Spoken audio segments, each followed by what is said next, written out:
Mukunda Silks grand opening on 23rd November at Dilshuk Nagar. 1400 rupees sarees, 111 rupees fancy patto sarees, మీ సొంతం.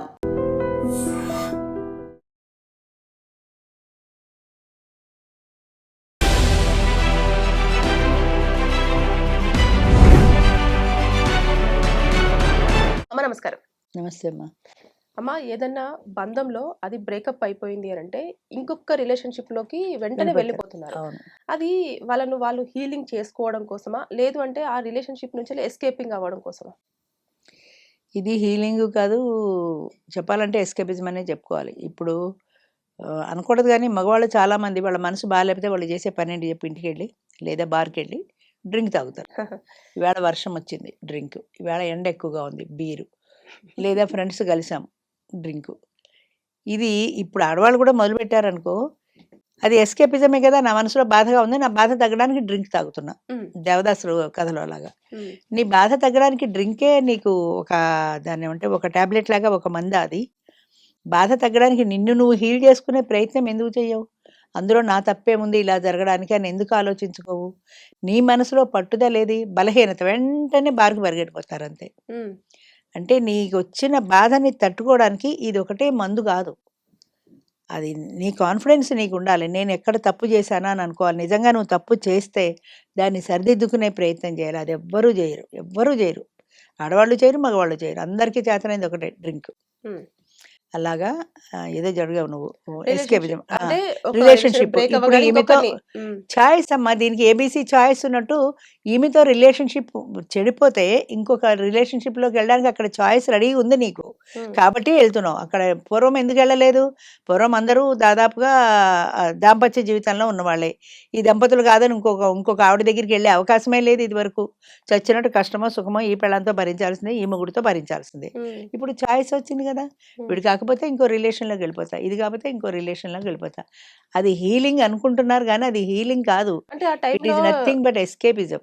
ఆ టైంలో వాళ్ళు కొంచెము బాధలో ఉన్నారు కాబట్టి ఎదుటి వాళ్ళు వచ్చేసి కొంచెం మంచి మాటలు చెప్పేసి ఓదార్పులాగా ఉండడం, దాన్ని కొంచెం వాళ్ళు అంచేత అది కన్సర్న్ అని అనుకోవడం నీ తప్పు. నువ్వు ఖాళీ టికెట్ కాబట్టి ఆవిడేదో నిన్ను ఓదారుస్తుంది. ఒకళ్ళు ఓదార్చినంత మాత్రాన వాళ్ళు నా పట్ల ఇంట్రెస్ట్ చూపిస్తున్నారు అనుకోవడం కూడా అమాయకత్వమో దాన్ని మూర్ఘత్వం అనాలో తెలీదు. వాళ్ళ అవసరం కోసం వాళ్ళు నీ దగ్గరికి వచ్చారు, వాళ్ళు ఒంటరిగా ఉన్నారు కాబట్టి. నిన్ను హీల్ చేయడంలో వాళ్ళు టైం పెట్టారు, కరెక్టే. కానీ అంత మాత్రాన ఆమె నా కోసం టైం పెట్టింది అని ఆమె వైపుకు వెళ్ళిపోవడం ఎంతవరకు సమంజసం?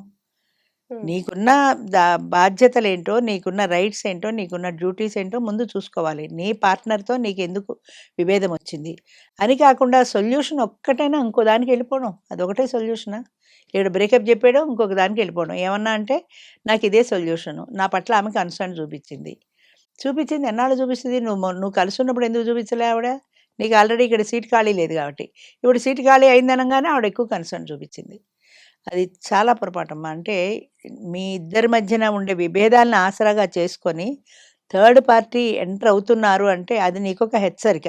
అంటే మూడో వాళ్ళు నా కోసం ప్రయత్నం చేస్తున్నారు అని నువ్వు స్ట్రాంగ్గా ఉండడం పోయి నువ్వే అటువైపు మళ్ళుతుంటే ఈజీగా దొరికిపోతావు కదా, ఈజీగా వెళ్ళిపోతారు. ఇటు బ్రేకప్, ఈ విభేదాలు పెరిగిపోతాయి. అటు దగ్గర అవుతున్న కొద్దీ ఇటు దూరం అవుతాడు ఆటోమేటిక్గా. రిజల్ట్ ఏమవుతుంది? ఈడ బ్రేకప్ వచ్చేస్తుంది. ఇది మర్చిపోవడానికి ఇంకొక ఆమెకి దగ్గర అవుతాడు. ఓకే, అయ్యే వరకే. అది అయిన తర్వాత అక్కడ రావా విభేదాలు? అక్కడ వస్తాయి కదా. అప్పుడు ఏం చేస్తావు? మూడో మనిషికి వెళ్తావు. 3 కాకపోతే 4, ఇలా ఎంతమందిని మారుస్తావు? చేత స్టార్టింగ్లో నీలోనే ప్రాబ్లం ఉన్నప్పుడు నువ్వు ఎంతమందిని మార్చినా కూడా ఈ ప్రాబ్లం సాల్వ్ కాదు. అంచేత ఈ ప్రాబ్లంకి సొల్యూషన్ ఏంటో ఆలోచించుకుని మొట్టమొదటి దానికి స్టిక్ అయి ఉండడానికి ప్రయత్నం చేయి. నా దగ్గరికి వచ్చే డైవర్స్ వాళ్ళకి కూడా నేను అదే చెప్తాను. ఇప్పుడు 52 ఏళ్ళకి నువ్వు డైవర్స్ ఇచ్చేసావయ్యా, నీ పిల్లలు ఉన్నారు, వాళ్ళని ఎలా మర్చిపోగలుగుతున్నావు? ఇప్పుడు ఇంకొక పెళ్లి చేసుకుంటావు, ఓకే అగ్రీడ్. ఆమెతో విభేదం వచ్చి ఈమెను చేసుకున్నావు. ఈమె ఎంత పెర్ఫెక్ట్ అనే గ్యారంటీ నీకు ఉందా? నువ్వేం తెలుసు? ఈ ముక్కు ముఖం చూసావు, ఏదో చదువుకుందానో చేసుకున్నావు. ఈమె మెంటాలిటీ నీకు తెలీదు. నువ్వు 4 నెలలు కాదు 4 ఏళ్ళు మాట్లాడినా మెంటాలిటీస్ ఎవరికి అర్థం కావమ్మా. ఎందుకంటే 2-3 గంటలు బయట కూర్చొని మాట్లాడుకునేటప్పుడు అందరికీ స్వీట్ నథింగ్సే ఉంటాయి. 24 అవర్స్ కలిసి ఇంట్లో జీవించడం మొదలు పెట్టిన తర్వాతనే వస్తాయి. ఓకే. డిఫరెన్సెస్ అనేవి. ఎందుకంటే ఒకళ్ళ మీద ఒకళ్ళు రైట్ ఫీల్ అవుతారు. ఎంత లివ్ ఇన్ రిలేషన్‌లో ఉన్నా సరే ఒక రైట్ ఉంది నాకు. నేను ఆయనతో కలిసి ఉంటున్నాను అన్న ఇది వస్తుంది. తర్వాత ఈ 24 అవర్స్ కలిసి ఉండడంలో ఇంత లేట్ ఎందుకు వచ్చావు? వాళ్ళతో ఎందుకు మాట్లాడావు? వీళ్ళతో ఎందుకు ఇవన్నీ వచ్చేస్తాయి. హ్మ్. నువ్వు మాట్లాడే 2, 3 గంటలు అదే బిఫోర్ మ్యారేజ్ బయట లేదా బిఫోర్ లివ్ ఇన్ రిలేషన్ బయట కలిసావు 2, 3 గంటలే ఉంటారు. ఆ 2, 3 గంటలు అన్ని స్వీట్ థింగ్సే మాట్లాడుకుంటారు. ఇవన్నీ ఉండవు గదా! అంచేత అది అర్థం చేసుకోవాలి. ఇంకొక లివ్ ఇన్ రిలేషన్‌కో, ఇంకొక మ్యారేజ్‌కో నువ్వు వెళ్ళినంత మాత్రాన ఆమె 100కి 100 పాళ్ళు పర్ఫెక్ట్ అనే నమ్మకం నీకుందా? లేదు కదా! మరెందుకయ్యా అలాంటప్పుడు ఉన్న ఆవిడతోటే సర్దుకోవచ్చు కదా! అది నేను చేసే కార్యక్రమానికి వ్యతిరేకమైనా గూడా నేనది చెప్పడం మానను. ఎందుకంటే ఇప్పుడు కొత్త ఆమెని చేసుకున్నంత మాత్రాన చూస్తదనే గ్యారంటీ లేదు. లేదా నీ పిల్లలే నీ దగ్గరే ఉన్నారు. ఆ పిల్లల్ని ఆవిడ చూస్తదనే గ్యారంటీ లేదు. అలాంటప్పుడు ఉన్న భార్యతోటే సర్దుకుంటే పోతుందేమో కొంచెం ఇంకొకసారి ప్రయత్నం చెయ్యి, ఇంకొకసారి ఆలోచించు అని చెప్తే, లేదు మేడం ఆవిడతో చాలా కష్టం అండి అంటారు. అది నీ కర్మ నువ్వు అనుభవించు. మనం ఏం చేస్తాం? హ్మ్. అంచేత ఏంటంటే అది ఒకటి బ్రేకప్ అయిపోతే రెండో లివ్ ఇన్ రిలేషన్‌కి వెళ్ళిపోవడం అనేది ఒక ఆప్షన్ అక్కడ రెడీగా ఉంది కాబట్టి వెళ్ళిపోతున్నారు. హ్మ్. అది లేకపోతే ఏం చేస్తారు? అది లేకపోతే ఉన్నదాంతో అంటే అది సర్దుకొని హీల్ ప్రయత్నం చేయరా? చేసుకోవడానికి కాదు. అంటే ఈ బాధని అది it is nothing but escapism. అది ఆ! ఎస్కేపిజం ఒక్కటే. అది హీల్ చేస్తదని అనుకుంటే, హీల్ చేస్తే నువ్వు వెళ్లి డ్రింక్ తాగుతావు. ఇవాల్టి వరకు ఆ డ్రింక్ బావుంది, మత్తుగా పడుకున్నావు. మొన్నటి పొద్దున్న నీ ప్రాబ్లమ్ ఎక్కడ పోయింది? తాత్కాలికంగా పక్కకెళ్ళింది మళ్ళీ. నీ నిషా దిగిపోగానే మళ్ళీ ప్రాబ్లమ్ ప్రత్యక్షమైంది గదా! హ్మ్. హ్మ్. అంచేత అది దేనివల్ల హీల్ గాదు. నిన్ను నువ్వు సంస్కరించుకుంటే అవుతుంది. నీలో ప్రాబ్లమ్స్ ఏమున్నాయి? ఎందుకని డిఫరెన్సెస్ వచ్చాయి? ఆవిడతో కూర్చో, ఆవిడతో మాట్లాడుకో. నీకే ప్రాబ్లమ్ వచ్చింది నా నుంచి? నేనేం చేస్తే ఆ ప్రాబ్లమ్ సాల్వ్ అవుతుంది? లేదా నీ నుంచి నాకు ఈ ప్రాబ్లమ్ ఉంది. ఇది నువ్వు సర్దుకోగలవా? ఇది నువ్వు తగ్గించుకోగలవా? అలా కూర్చొని మాట్లాడుకొని పరిష్కారం చేసుకోవాల్సిన సమస్యల్ని గూడా రోడ్డున పెట్టుకుంటున్నారు. లేదా డైవర్స్ తీసుకుంటున్నారు. లేదా సెపరేట్ అయిపోయి ఇంకొక మనిషి దగ్గరికి ఈజీగా వెళ్ళిపోతున్నారు. వెళ్ళిపోయిన కొత్తల్లో కొత్త మోజు కొన్నాళ్ళు బానే ఉంటుంది. తర్వాత ఎన్నాళ్ళు బావుంటుందది? అది హ్మ్. తీరిపోయిన తర్వాత ఏం చేస్తావు? ఆమెతో గొడవలొస్తాయి. ఆయనెవరో అంటే నా దగ్గర ఇప్పుడు చెప్పాను కదా! ఆ! హ్మ్. చెప్పండి. చెప్పండి. అదే నలుగురిని మార్చాడు లివ్ ఇన్ రిలేషన్‌లో. ఎంతమందితో ఉన్నా లివ్ ఇన్ రిలేషన్ అంతే ఉంటుంది. అది అర్థం కావాలి. అది అర్థం కావటం లేదు. కాబట్టి ఈవిడతో లివ్ ఇన్ రిలేషన్ ఈవిడ కాకపోతే ఇంకొక ఆవిడ, ఇంకొక ఆవిడ కాకపోతే ఇంకొక ఆవిడ. ఆప్షన్స్ ఉన్నాయి గదా! ఆడవాళ్ళు గూడా ఆప్షన్‌లు దొరుకుతున్నారు రెడీగా. ఇదివరకు దొరికేవాళ్ళు గాదు. హ్మ్. ఒక భార్య, ఒక భర్త అంటే కట్టుబడి ఉండడమే. ఎవరు వేకెన్సీలు ఖాళీగా లేరు. ఇప్పుడు అందరూ ఖాళీగా ఉన్నారు గాబట్టి రెడీగా ఇంకొక మనిషి దొరుకుతోంది. ఉద్యోగ అవకాశాలు. ఆడ, మగ ఉద్యోగాలు చేస్తున్నారు. ఆఫీసులో కలిసి పని చేస్తున్నారు. కలిసి పని చేస్తున్నప్పుడు అంతో ఇంతో కలిసి మాట్లాడుకుంటారు. అంచేత ఈవిడ కాకపోతే ఆఫీస్‌లో ఎవరో ఉంది సమెక్స్. ఈవిడ కాకపోతే ఇంకొక ఆఫీస్‌లో ఆవిడ నాకెక్కువ ఫోన్‌లు చేస్తూ ఉంటది. ఈ హ్మ్. ఫోన్‌లు, ఈ ఇదేంటివి రీల్సు, ఈ కామెంట్సు ఇవి వచ్చిన తర్వాత జనాల్లో విచ్చలవిడితనం పెరిగిపోయింది. హ్మ్. ఆఫీసుల్లో దొరుకుతారు, బయట దొరుకుతారు, క్లబ్బుల్లో దొరుకుతారు, పబ్బుల్లో దొరుకుతారు, ఎక్కడో అక్కడ దొరుకుతారు. ఆప్షన్ ఉంది గదా మాకు. ఉన్నప్పుడు ఈవిడతోటే ఎందుకు వెళ్ళాడాలి బ్రేకప్ వస్తే? హ్మ్. అంతే. అంచేత ఈ విచ్చలవిడితనానికి సగం చాయిస్ కారణం. అంతే తప్పించి రిలేషన్‌షిప్ బ్రేక్ అయిన వెంటనే హీలింగ్ అనో అబ్బే! లేకపోతే హీలింగ్ లేదు. కన్సర్నో నా బొంద లేదు. It just is escape nothing చేసుకొని బట్ ఎస్కేపిజం. హ్మ్. తప్పించుకునే మార్గం ఒక అందమైన ఒక మాట చెప్తున్నారంతే. హ్మ్. హీలింగ్ అని. కాదు. అది హీలింగ్ దానివల్ల హీలింగ్ రాదు గూడా. ఇప్పుడు డ్రింక్ దిగితే తాత్కాలిక ప్రభావం ఎలా ఉంటదో, సేమ్ ఈ అంతే. హీలింగ్ గూడా అంతే. ఇంకొక లేడీతో వెడితే తాత్కాలికంగా బానే ఉంటది కొద్ది రోజులు. హ్మ్. ఆ తర్వాత మళ్ళీ నీ సమస్య నీదే. క్వెషనింగ్ చేయనంత వరకే ఆ రిలేషన్‌షిప్ బావుంటదేమో. ఎప్పుడైతే క్వెషన్ స్టార్ట్ అవుతుందో ఇంకప్పుడు అప్పుడే పోతుందది. అది అంతే. పోతుంది. అంతే. ఏదైనా అంతే. యాహ్! అమ్మ ఈ మధ్య కాలంలో ఒకరినొకరు అర్థం చేసుకోవడం అనేది చాలా వరకు తగ్గిపోయింది. ఏమనంటే ఫోను చేతిలో ఉంది కాబట్టి రీల్స్ చేసుకోవడం, ఆ రీల్స్ కింద వచ్చిన లైక్స్ కానివ్వండి, కామెంట్స్ కానివ్వండి, వాటిని అర్థం చేసుకుంటున్నారే తప్పించి, పక్కనున్న పార్ట్నర్‌ని అర్థం చేసుకోవడంలో మాత్రం విఫలమవుతున్నారు. ఎందుకని? ఏం చేతంటే పక్కనున్న పార్ట్నర్ కంటే ఇంట్రెస్ట్ లైక్స్ మీద, రీల్స్ మీద ఎక్కువుంది. మన మనసు ఎటు ఇంట్రెస్ట్ చూపిస్తే అటే కాన్సంట్రేట్ చేస్తాం సహజంగానే. అంచేత వాళ్ళ దృష్టంతా రీల్స్ మీద, దాని మీదొచ్చే కామెంట్స్ మీద, వాటి మీదే ఉంది గానీ, పక్కనున్న మనిషి మీద లేదు. ఈవిడ ఫోను చేసుకుంటూ వడ్డిచ్చిందనుకో రీల్స్ చూసుకుంటూ, ఆయనకు ఒకటి అయిపోయి ఒకటేసింది. ఆయన ఇసుక్కుంటాడు. అక్కడి నుంచి కోపం వస్తుంది. అంటే ఈ రీల్స్ చూడ్డానికి కూడా ఒక టైం పెట్టుకో. ఈ ఖాళీగా ఉన్న టైంలో ఒక గంటో, 2 గంటలో పెట్టుకో. ఆ టైంలో మాత్రమే చూడు. మిగతా టైంలో బంద్ చెయ్యి. హ్మ్. అసలు బంద్ చేయడం అన్న ప్రసక్తే లేదు. ఎంత ఎడిక్షన్ అయిపోయిందంటే ఇలా కొన్నాళ్ళకి ఈ వేలు ఇలా అయిపోతదేమో అనుకుంటాను నేను. అంతలాగా చూస్తూనే ఉంటారు. రోడ్డు మీద నడుస్తుంటే చూస్తుంటారు. ఎదురువాళ్ళకి డాష్ కొడతారేమో గూడా తెలీదు. ఇలా చూస్తుంటారు. మధ్యలో చూస్తుంటారు. నాకెవడైనా ఎదురైతే ఆగిపోతాను నేను. వాడొచ్చి ఢీ కొడతాడేమో అని తెలియగాని. చూసన్నా పక్కకెళ్తాడని.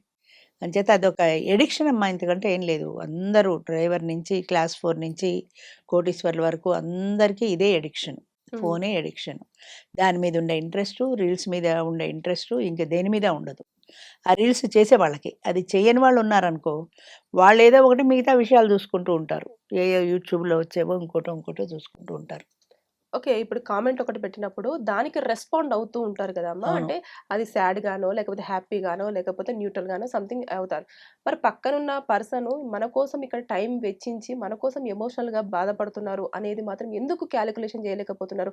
అంటే ఈ రీల్స్ ఇదంతా పక్కన పెట్టేస్తే, ఈ బంధంలో ఉన్న మిస్‌కమ్యూనికేషన్ ఎట్లా ఫుల్‌ఫిల్ ఈ అవుతుందంటారు? మిస్‌కమ్యూనికేషన్ ఎందుకొస్తోందంటే దీనివల్లే గదా! ఈ రీల్స్ వల్లే గదా వస్తోంది. హ్మ్. ఇందులో ఉండే కామెంట్స్‌ని చూడడంలో వస్తుంది. వాడు కామెంట్ చాలా బాగా చెప్పారండి మీరంటే ఐసయిపోతారు. వాడెవడో ఏదో కామెంట్ చేస్తే దానికి చాలా బాధపడతారు. అంటే దీని మీదుండే రియాక్షను అసలు వ్యక్తి అక్కడ బాధపడుతున్నాడన్న దాని మీద ఉండట్లా. ఎందుకంటే వాళ్ళ మనసంతా దీని మీద ఉంది గానీ దాని మీద లేదు. అంచేత నీ మనసుని నువ్వు కంట్రోల్ పెట్టుకోగలిగితే అప్పుడు అవతల వ్యక్తి మీద కాన్సంట్రేట్ చేయగలుగుతావు. ఆ దిక్కుమాల రీల్స్‌లో ఒకడు 1000 మందిలో ఒకడు బాగుందండి అంటే నీకేం కలిసొచ్చింది? హ్మ్. ఈ కూర బాగుందని భర్త చెప్తే ఉండే ఆనందం అందులో ఉంటుందా అంటే, ఇందులోనే ఉంటది. బాగుందన్న భర్త చెప్పిన దాంట్లో ఉండదు. ఉండదు. ఎందుకంటే ఇదొక ఎడిక్షన్ గాబట్టి. హ్మ్. అలా కాకుండా అవతల వ్యక్తి మీద కూడా నువ్వు కాన్సంట్రేట్ చేయగలిగితే, ఆ వ్యక్తి ఉన్నంత సేపు ఆ పరిసరాల్లోనే ఉంటూ, ఆయనకు అందుబాటులో ఉంటూ, పిలిస్తే పలికే స్థాయిలో నువ్వుంటే, ఆయన ఏదైనా చెప్పాలనుకుంటే అది షేర్ చేసుకోగలిగితే, ఆనందాన్ని ఇద్దరూ కలిసి పంచుకుంటే, ఆనందం రెట్టింపవుతుంది. హ్మ్. ఇప్పుడు ఏదైనా రీల్స్ వస్తాయనుకో, మా వారు గూడా ఎప్పుడైనా ఏదైనా ఉంటే చూపిస్తారు. నేను వెంటనే వెళ్లి చూస్తాను. ఇద్దరం చూస్తాం బాగుంది అనుకుంటాం. హ్మ్. అలా అనుకోవటంలో ఉండే ఎఫెక్షన్ గానీ, ఎమోషన్ గానీ ఈ రీల్స్‌లో ఉండదు. నువ్వు ఎంతసేపు చేసినా కొంతమందికి అదొక ఎడిక్షన్ ఉంటది. అంటే బాగుంది అని మనం గూడా కామెంట్ పెడితే మన పేరు గూడా వస్తది గదా! హ్మ్. అని కామెంట్ పెడుతూ ఉంటారు. కొంతమంది నెగెటివ్‌గా కామెంట్ పెడతారు. అడుక్కు తిన్నట్టుంది, దరిద్రంగా ఉంది ఇలాగా. ఇలా పెడితే కొంచెం స్పెషల్‌గా ఉంటుందని. అంటే 100 మంది బాగుంది అనే కంటే ఒకడు బాగాలేదు అంటే కొంచెం ఎందుకు బాలేదు అని చూస్తారు గదా! అని అనుకుంటారు. హ్మ్. ఆ రీల్స్ చూడడం ఇష్టం. దాంట్లో కామెంట్స్ చదవడం ఇష్టం. దానికి రిప్లై ఇవ్వడం ఇష్టం. ఇప్పుడు ఈ వంటలవి చేస్తూ ఉంటారు యూట్యూబ్‌లో. వాళ్ళు బాగుందా? మీది బావుంటే లైక్ కొట్టండి. మీరు గూడా ఇలా చేశారా? ఎలా వచ్చిందో కామెంట్స్‌లో పెట్టండి అంటూ ఉంటారు. ఓ అప్పలం ఎవరో పెడుతది. చాలా బావుందండి. నేను గూడా చేశాను అని. హ్మ్. ఇంకొక ఆవిడ పెడతది బాగాలేదు అని. హ్మ్. ఆవిడ ఎందుకు బాగాలేదందో అని ఈవిడ బాధపడుతుంటది. ఆవిడ బాగా ఉంది అంటే ఆనందపడుతూ ఉంటుంది. హ్మ్. అంటే ఈ ఎమోషన్స్ ఇదంతా గూడా ఈ టెంపరరీ వాటి మీదకెళ్తోంది గానీ, జీవితాంతం నీతో కలిసి ఉండే మనిషితో ఆ ఎమోషన్స్ ఎందుకు పంచుకోవు? ఆ ఎగ్జాక్ట్‌లీ. మనిషితో ఎందుకు షేర్ చేసుకోవు? కొద్ది రోజులు షేర్ చేసుకో చూడు ఆనందం ఏంటో నీకే తెలుస్తుంది. హ్మ్. అస్సలు ఇంట్రెస్ట్ లేదు. మా ఆయన ఏం చీర కట్టుకున్నా బాలేదంటాడు. ఓ చీర కట్టుకుని ఒక సెల్ఫీ తీసుకొని యూట్యూబ్‌లో పెట్టి ఎంత బావుందో అని ఎవరైనా కామెంట్ చేస్తే బోలెడు ఆనందం. హ్మ్. మా ఆయన ఎప్పుడు చెప్పడు కదా! రీల్స్‌లో అయితే వాళ్ళు చెప్తున్నారు. ఈయన చెప్పడు మరేం చేస్తాం? హ్మ్. చెప్పడనుకో నిజమే కరెక్టే. కానీ ఈ ఆనందం శాశ్వతమైంది కాదు. అది శాశ్వతమైంది అన్న వ్యక్తి గుర్తించినాడు దీనికి తగ్గుతారు, దానికి పెరుగుతారు. అది లేదు. అది లేదు గాబట్టే వ్యక్తిగత ఇష్టాలు, నా ఇష్టము, నా సంతోషం, నా రీల్సు, నా కామెంట్సు అని వాళ్ళ ప్రపంచాన్ని వాళ్ళే ఒకటి సృష్టించేసుకొని, ఈ ఇద్దరూ కలిసి ఉండే బంధంలోంచి దూరం అయిపోతున్నారు. వాళ్ళు దూరం అయిపోతున్నారు. హ్మ్. హ్మ్. అంచేత ఈయన ఎంతవరకు దగ్గరవ్వడానికి ప్రయత్నం చేస్తాడు. ఓసారి చూస్తాడు, 2 సార్లు చూస్తాడు. మూడోసారి ఈయన దారిన ఈయనే ఎళ్ళిపోతాడు. ఆయన దారిన ఆయన ఎవరినో ఎతుక్కుంటాడు. అంతే. అంచేత బంధాలు నిలబడకపోవడానికి ప్రధానమైన కారణం ఇవి ఇప్పుడు ఈ రీల్స్ గాని, కామెంట్స్ గాని దాన్నేమంటారు ఈ యూట్యూబ్‌కి ఎడిక్ట్ అయిపోవడం అన్నది. హ్మ్. హ్మ్. దాన్ని తీసి పక్కన పెట్టితే పిల్లల మీద కాన్సంట్రేట్ చేస్తారు. భర్త మీద కాన్సంట్రేట్ చేస్తారు. ఒక కుటుంబం అన్నది ఉంది కదా! ఉంది. ప్రాధాన్యత దానికివ్వాలి. దాని తర్వాత మిగతా టైం ఉంటే ఏమన్నా చేసుకో. కానీ ఈ కుటుంబంలో ఉండే విలువలు, పిల్లలు, ఎడ్యుకేషను, భర్త ఆనందం ఇవన్నీ వదిలేసి మనం రీల్స్‌లో కూర్చుంటే ఎంతవరకు ఆ ఆనందం మీకు? ఆ ప్రపంచం అంటే నీ ప్రపంచాన్ని నువ్వు వేరు చేసుకుంటున్నావు. ఫ్యామిలీ నుంచి నువ్వు సెపరేట్ అవుతున్నావు. నువ్వు సెపరేట్ అయ్యి నీ రీల్స్ ప్రపంచంలో, నీ కామెంట్స్ ప్రపంచంలో మునిగిపోతున్నావు. ఇక్కడ ఎంత అర్థం చేసుకోవడం అనేది అసలు తగ్గిపోతుంది. పోయింది. పూర్తిగా పోయిందది. అంచేత నీ బంధం నిలబడాలి అంటే, నీ భర్త, నీ పిల్లలు, నీ పరివారం దానికి ప్రయారిటీ ఉండాలి. హ్మ్. చూసుకో తప్పులేదు. కానీ ప్రయారిటీ దానికివ్వాలి. వీటికి మానేసి. కానీ వీటికి ప్రయారిటీ ఇచ్చి టైం ఉంటే మా ఆయనతో మాట్లాడతా, టైం ఉంటే నా పిల్లలతో మాట్లాడతా అంటే ఏమవుతుంది? హ్మ్. అంచేత మన చేజేతులారా మనమే చెడగొట్టుకుంటున్నాం ఇది బంధాన్ని. కొంతమంది సింగిల్‌గా అంటే ఒకరికి ఇష్టం ఉంటుంది. ఒకరికి ఇష్టం ఉండదు. అలా అవును. చూసుకుంటారు. కొంతమందయితే మొత్తం ఫ్యామిలీ అంతా కూడా ఒక టైము పెట్టేసుకొని మరి రీల్స్ చేసేస్తూ కింద కామెంట్స్ అంతా కూడా చేస్తారు. దాంట్లో వారి మధ్యలో బాండ్ చాలా గట్టిగా ఉన్నట్టని మనం గట్టిగా భావించొచ్చా? ఉన్నట్టు కాదు. ఆ! కేవలం ఈ పర్టిక్యులర్ పాయింట్‌లో మాత్రమే గట్టిగా ఉంది. ఆ! ఎందుకంటే ఇది తీయడంలో, దీనికి కామెంట్స్ వేయడంలో కొంతమంది కలుస్తున్నారు. ఫ్యామిలీలో వాళ్ళు కలిసి చేస్తున్నారు. ఈ వర్క్ మీద ఉండే ఇంట్రెస్టు ఫ్యామిలీ మీద చూపించరు వాళ్ళు గూడా. హ్మ్. కేవలం ఈ రీల్స్ చేయడంలో, ఈ కామెంట్స్ పెట్టడంలో, నేను రీల్ చేసే కామెంట్ పెట్టానంటే అందరూ చాలా బాగుందని ఫ్యామిలీలో 10 మంది పెడతారు. నాకు 10 కామెంట్స్ వచ్చాయి కదా అనుకుంటారు. కానీ వాళ్ళందరూ రొటీన్‌గా పెడుతున్నారు. మనస్ఫూర్తిగా అయితే పెట్టడం లేదు కదా! నువ్వు చేసావు కాబట్టి దాన్ని బాగుందని ఎంకరేజ్ చేయాలి కాబట్టి, అబ్బో! చాలా బాగుంది అని పెడతారు. హ్మ్. అంచేత దానివల్ల నీ బంధం ప్రత్యేకంగా నిలబడదు. హ్మ్. నీ బంధం ఎప్పుడు నిలబడుతుందంటే దాని మీద నువ్వు దృష్టి తగ్గించి దీని మీద పెంచినప్పుడు మాత్రమే నిలబడుతుంది. Family values, family relations, family emotions ఇవన్నీ కలిపి ఇటు పాత్ర ప్రాధాన్యత పెరిగినప్పుడు వస్తుంది. దాని మీద కాకుండా నీ దృష్టి ఇక్కడ ఉన్నప్పుడు నువ్వు ఏం చేసినా రాదు. ఏం చేస్తున్నారు? అంతే. హ్మ్. సో అందుకని చెప్పేసి ఈ మధ్య కాలంలో సోషల్ మీడియాకు ఉన్నంత ఇంపార్టెన్స్ తగ్గించేసి లేదు. ఎలాగైనా సరే ఇప్పుడు కుటుంబం మీద ఎక్కువగా ఆసక్తి పెట్టాలి. చూపిస్తారు. పెడితేనే నీ కుటుంబ బంధం నిలబడుతుంది అంటున్నాను. కుటుంబ ఆ. బంధం నిలబడాలంటే కొన్ని వాల్యూస్ ఉంటాయి. కొన్ని బాధ్యతలు ఉంటాయి. అదే చెప్పానా ఇందాక బాధ్యతలు, హక్కులు, పరస్పర పోషకాలని ఒక నాణానికి బొమ్మ, బొరుసు లాంటివి. చిన్నప్పుడు చదువుకున్నాం. నీ హక్కులు ఎలా ఉన్నాయో బాధ్యతలు కూడా అలాగే ఉన్నాయి. హక్కులతో పాటు నీ బాధ్యత కూడా నువ్వు వహించాలి. నీ బాధ్యతను మానేసి నాకు ఈ హక్కు ఉంది, నాకు ఈ హక్కు ఉంది అనుకుంటే ఎలాగా? దాని వెనక బాధ్యత కూడా ఉంది కదా! ఇందాక చెప్పాను డీజే పెట్టి నువ్వు ఫుల్ సౌండ్ పెట్టేయడం నీ హక్కే. కానీ ఇతరులకు ఇబ్బంది కలగకుండా చేయడం నీ బాధ్యత. అది కూడా ఉంది కదా! ఆ అవును. బాధ్యతలు మర్చిపోతున్నారు జనం. అంచేత నాకున్న హక్కుల్ని ఉపయోగించుకుంటున్నాను తప్ప బాధ్యతల్ని విస్మరిస్తున్నారు. విస్మరిస్తున్నారు కాబట్టే ప్రాధాన్యతలు అనవసరంగా పెరిగిపోతున్నాయి అక్కర్లేని వాటికి. హ్మ్. నిజంగా ప్రాణం ఉన్న మనుషులతో మాట్లాడితే ఉండే ఆనందం మరి దాంట్లోనే ఎక్కువ ఆనందం పొందుతున్నారు. ఓకే. ప్రాణం లేని సెల్ ఫోన్ మీద, ప్రాణం లేని అంటే మీడియా బిజీ మీద. షెడ్యూల్ వల్ల అని చెప్పేసి అనుకోవచ్చా అమ్మా ఇది? బిజీ షెడ్యూల్ ఏముందమ్మా? బిజీ షెడ్యూల్ ఎంతవరకు ఉంది? హ్మ్. అసలు వాళ్ళు ఏం చేస్తున్నారని? హౌస్ వైఫ్స్ ఉన్నారు. ఇంట్లో హ్మ్. పని అయిపోయాక మధ్యాహ్నం అంతా ఖాళీ. హ్మ్. పిల్లలు స్కూల్‌కి వెళ్ళిపోతారు. ఆయన ఆఫీస్‌కి వెళ్ళిపోతాడు. ఏం చేస్తారు? మిగతా టైం ఏం చేస్తారు? హ్మ్. బిజీ షెడ్యూల్ ఎక్కడుంది? హ్మ్. అంచేత బిజీ షెడ్యూల్ లేదు. వాళ్ళ దృష్టి వీటి మీద ఉంది అంతే. ఎడిక్షన్ అది. ఈ యూట్యూబ్ మీద ఉండే దృష్టి, రీల్స్ మీద ఉండే దృష్టి, కామెంట్స్ మీద ఉండే దృష్టి, దాని మీద పెట్టుకుంటే పిల్లలు బాగుపడతారు. పిల్లలు చిన్న చిన్న పిల్లలు దొంగతనాలకి లేదా డ్రగ్స్‌కి అలవాటైపోతున్నారు. మైనారిటీ తేరిన పిల్లలు డ్రైవింగ్ చేసి పట్టుబడుతున్నారు. ఇవన్నీ ఎందుకొస్తున్నాయి? మీరు పిల్లల మీద దృష్టి పెట్టక. హ్మ్. మేము చాలా బిజీ ఇద్దరం ఎంప్లాయీస్. ఓకే. ఇద్దరు ఎంప్లాయీస్ అగ్రీడ్. సాయంత్రం ఇంటికొస్తారు. ఇంటికొచ్చిన తర్వాత ఎంతసేపు మీరు పిల్లలతో స్పెండ్ చేస్తున్నారు? హ్మ్. మిగిలిన టైం రీల్స్ చేసుకుంటూ కూర్చోపోతే దాన్ని పక్కన పడేసి కాస్త పిల్లాడు చదువుతున్నాడా లేదా? వాడేం చేస్తున్నాడో చూసుకోవచ్చు కదా! ఇప్పుడు తగలబడి ఎవరి రూమ్స్ వాళ్ళకయిపోయాయి. ఆ పిల్లాడు తలుపేసుకొని కూర్చుంటాడు రూమ్‌లో. వాడేం చేస్తున్నాడో, వాడు ఏ క్రైమ్ సీన్‌లు చూస్తున్నాడో మనకి తెలీదు. వీళ్ళు వేరు, వాడు వేరు. మహా అయితే చూస్తే టీవీ చూస్తారు. అది కూడా మారిపోయింది. ఎవరి సెల్ ఫోన్‌లో వాళ్ళు చూసుకుంటారు. ఎందుకంటే ఒకే విషయాన్ని అందరూ కామన్‌గా చూడరు తాగుతున్నారు. కాబట్టి. ఒకే ఎపిసోడ్, ఒకే సీరియల్‌లో అందరూ చూడరు. వీళ్ళకి ఇష్టమైంది వీళ్ళు చూసుకుంటారు. వాడికి ఇష్టమైంది వాడు చూసుకుంటాడు వాడి అంటే ఫోన్‌లో. ఎవరిని వారు అర్థం చేసుకోవడంలోనే బిజీగా ఉన్నారు తప్పించి పక్కన వాళ్ళని అర్థం చేసుకోవడంలో జీరో. ఎవ్వరికీ అసలు ఇంట్రెస్ట్ లేదు మెయిన్. హ్మ్. ఇంట్రెస్ట్ ఉంటే ఏదో ఒకటి మార్గం ఆలోచిస్తారు. అసలు ఇంట్రెస్టే లేదు. ఇంకొకళ్ళని అర్థం చేసుకోవడంలో ఇంట్రెస్ట్ లేదు. హ్మ్. నన్ను అవతల వాడు అర్థం చేసుకోలేదు అని చెప్పడం మాత్రం తెలుసు. నన్ను అవతల వాడు అర్థం చేసుకోలేదు. కానీ నువ్వెంత వరకు అవతల వాడిని అర్థం చేసుకున్నావు అన్న ప్రశ్న ఎవరు వేసుకోరు. అదే మన అదంతే. దాకా వస్తే గానీ వచ్చినా కూడా తెలియట్లేదు. అదే వచ్చినా కూడా తెలియట్లా. ఎన్నాళ్ళు ఆ భర్త ఈవిడ టైం ఇవ్వకపోతే ఎదురు చూస్తాడు. ఆటోమేటిక్‌గా ఇంకో గర్ల్ ఫ్రెండ్‌కి షిఫ్ట్ అయిపోడా? తనకి ఎక్కువ టైం పెట్టే గర్ల్ ఫ్రెండ్ మీద షిఫ్ట్ అయిపోతాడు ఆటోమేటిక్‌గా. అప్పుడు హ్మ్. నువ్వు మొర్రో మొత్తం అంటే ఏం లాభం? హ్మ్. అంచేత ముందుగా జాగ్రత్త పడాలి కదా! అది. ఆ జాగ్రత్తలు ఉండకపోతే, ప్రయారిటీ ఫ్యామిలీకి ఇవ్వకపోతే, ఈ మీడియాకి, ఈ యూట్యూబ్‌లకి ఇచ్చుకుంటూ వస్తే జరిగేదదే. ఎవరికైనా అంతే. థాంక్ యూ అమ్మా. మంచిది. And for more videos, Please subscribe to iDream. Please subscribe to iDream. Please subscribe iDreams. And please subscribe to iDream. For more videos, subscribe to iDream. please like, share, and subscribe to the channel. Congratulations, iDream. subscribe to iDream. Subscribe to iDream. So subscribe to iDream Media. iDream ki iDream team అందరికి huge congratulations. Please subscribe iDream Media. Please subscribe to iDream. Subscribe iDream. Please subscribe to iDream. iDream అంటే నా కళల channel subscribe చేసుకున్న నోరు తిరుగుతలేదు. మీరైతే గంట గుర్తు కొట్టండి. For more such videos, please subscribe to iDream.